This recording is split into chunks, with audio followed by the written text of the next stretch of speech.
নমস্কার বন্ধুরা, শুভ টক্স শোতে স্বাগতম। চীনের জালে জড়িয়ে গেল মালদ্বীপ।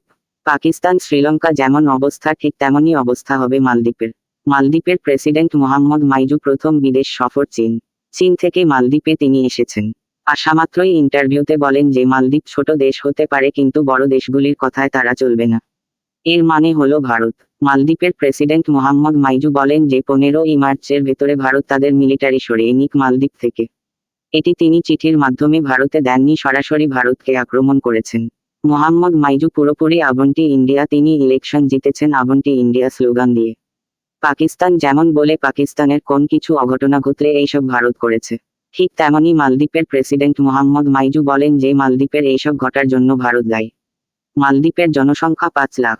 ভারত সরকার মালদ্বীপের জন্য কে না করেনি, ভারতীয় ডাক্তার ওখানে ক্যাম্প খুলে মালদ্বীপের জনসংখ্যার ট্রিটমেন্ট করে।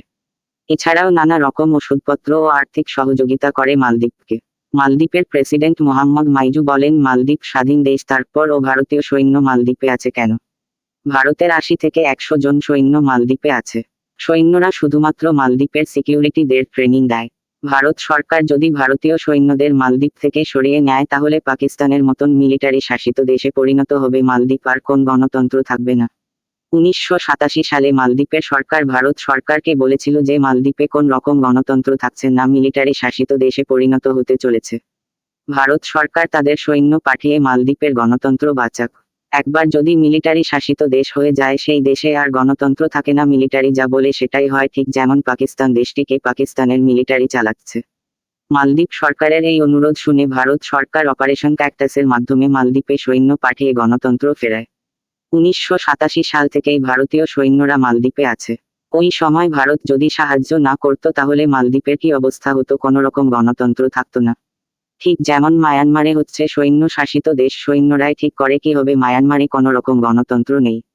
মালদ্বীপের লোকেরা ইতিহাস কি জানে না, ভারত তাদের কিভাবে সাহায্য করেছিল এবং এখনো করছে। মালদ্বীপের তুলনায় ভারত সরকার ও ভারতবাসী অনেক ভালো। একটা সময় ইউএসএসআর ভারতকে সাহায্য করেছিল, সেই সাহায্য এখন অবধি ভারত ও ভারতবাসী ভোলেনি।